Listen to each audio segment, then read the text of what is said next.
l'OFCE, nous venons de présenter les perspectives économiques pour l'année 2019 et 2020. Alors, on va dire que le cœur de l'analyse montre que la France connaît un ralentissement assez net, notamment depuis 2018. Il faut savoir qu'en 2017, on a une croissance de 2,4%, ce qui était le plus haut depuis 10 ans. Et depuis 2018, on a un ralentissement. Sauf que ce qu'on peut noter, et ça se poursuit en 2019, c'est que le ralentissement français est moins marqué que nos principaux partenaires commerciaux, notamment dans la zone euro. Et donc, même si on a une croissance en ralentissement, en 2019, on devrait avoir 1,3% de croissance. Il se trouve que c'est mieux que la moyenne de la zone euro. Or, ça fait plus de 6 ans que la France n'a pas connu une croissance supérieure à la moyenne de la zone euro, et notamment de l'Allemagne. Donc c'est vrai que ça, c'est dans un monde qui va mal, on peut dire que finalement la France s'en sort un peu mieux que les autres, mais malgré tout, on affiche un ralentissement. Alors pourquoi elle s'en sort mieux que les autres ? Notamment, alors il y a un facteur un peu structurel, notamment vis-à-vis de l'Allemagne, c'est que la France a une part d'exportation dans son PIB qui est inférieure à celle de l'Allemagne. En gros, c'est 30% des exportations de la France sont du PIB. Il y a 30% d'exports dans le PIB. En Allemagne, on est plutôt à 50%. Donc l'Allemagne est beaucoup plus soumise au choc du commerce mondial. Et donc là, comme on a un ralentissement très fort du commerce mondial, l'Allemagne est beaucoup plus exposée, plus une crise dans le secteur automobile. Effectivement, ça va toucher beaucoup plus l'Allemagne que la France. Ça, c'est le premier point. Alors, ça ne veut pas dire que la France est complètement immunisée, bien sûr. On voit que la demande adressée à la France en termes d'exportation et justement les carnets de commandes directement de l'extérieur sont en fort ralentissement aussi parce que nos principaux partenaires sont essentiellement l'Allemagne, l'Italie, le Royaume-Uni, sont 3 pays qui connaissent aujourd'hui beaucoup de difficultés économiques. Et donc, ça va nous marquer aussi. Mais malgré tout, ça nous marque un peu moins, par exemple, que l'Allemagne. Le deuxième point, le facteur de résistance, il est propre à la politique fiscale qui est menée, et notamment lié au tournant de la politique budgétaire depuis un certain nombre de mois, qui est notamment des mesures fiscales qui vont soutenir fortement le pouvoir d'achat des ménages. C'est vrai que c'est une première depuis 2007.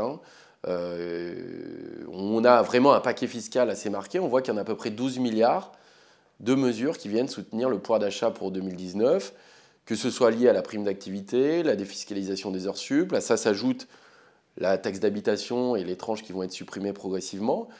Et donc, ce paquet fiscal fait que ça va soutenir le pouvoir d'achat pour 2019, le pouvoir d'achat des ménages, et donc, du coup, la consommation en partie.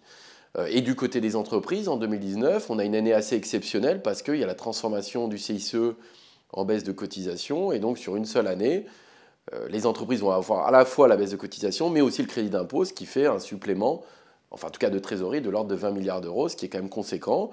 Et on voit d'ailleurs que le premier semestre, en termes d'emploi, est extrêmement dynamique. Donc on a ces facteurs de résistance, à la fois des ménages qui voient leur pouvoir d'achat se redresser, des entreprises qui ont quand même la trésorerie et des liquidités, et donc du coup une demande interne qui reste assez soutenue en France, même si l'environnement extérieur est de moins en moins porteur. Donc ça, c'est le premier point. Sur 2020, on va poursuivre une tendance qui est d'une croissance relativement molle, de l'ordre de 1,3%, mais qui reste encore toujours un peu au-dessus de la moyenne de la zone euro. Et c'est vrai qu'on a aussi la continuité du plan fiscal, notamment avec la baisse de l'impôt sur le revenu de 5 milliards. Et puis, pour les entreprises, la baisse du taux d'imposition sur les sociétés. Donc globalement, on voit une croissance modeste, mais quand même mieux que la moyenne de la zone euro, plutôt tirée par la demande intérieure, donc la consommation et l'investissement. Ça posera la question notamment de 2021. On voit qu'on aura notamment des consolidations budgétaires qui sera plus marquée, et la question est de savoir comment vont rebondir nos partenaires commerciaux, notamment la zone euro dans cet environnement. Du côté du marché du travail, on voit que les créations restent quand même assez dynamiques, malgré une croissance qui reste modeste. On attend à peu près 260 000 créations d'emplois sur l'année 2019. En revanche, à partir de 2020-2021, ça devrait être beaucoup moins marqué. Alors, on est dans une zone de baisse du taux de chômage. Aujourd'hui, on est à 8,5%. Nous, on attend un taux de chômage qui serait autour de 8% d'ici la fin 2021. Donc, on continue à avoir une baisse du taux de chômage, mais qui est relativement lente et qui correspond aussi au fait qu'on a d'une part une croissance qui reste relativement faible, malgré tout, même si elle est au-dessus de celle des voisins européens.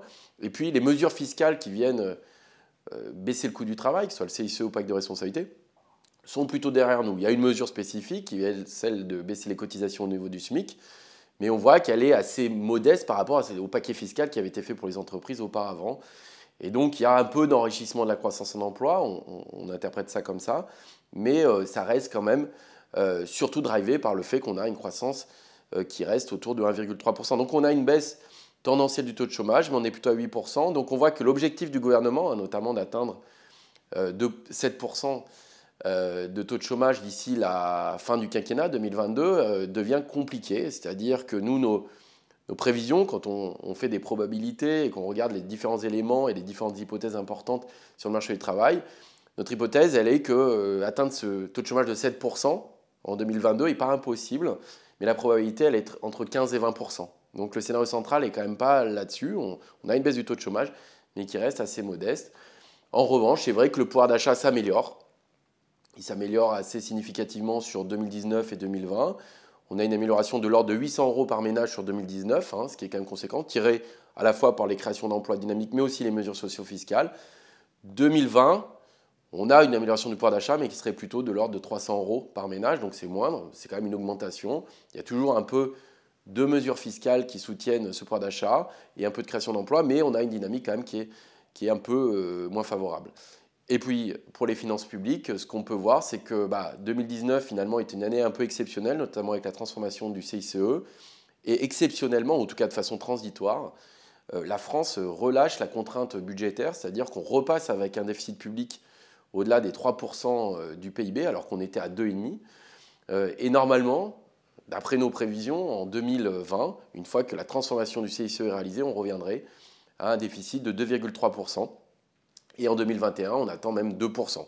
C'est-à-dire qu'on a une réduction du déficit public, mais qui est relativement lente. Et c'est vrai que l'État, le gouvernement, bénéficie aussi de la baisse des charges d'intérêt sur la dette qui libère un certain nombre de marges de manœuvre.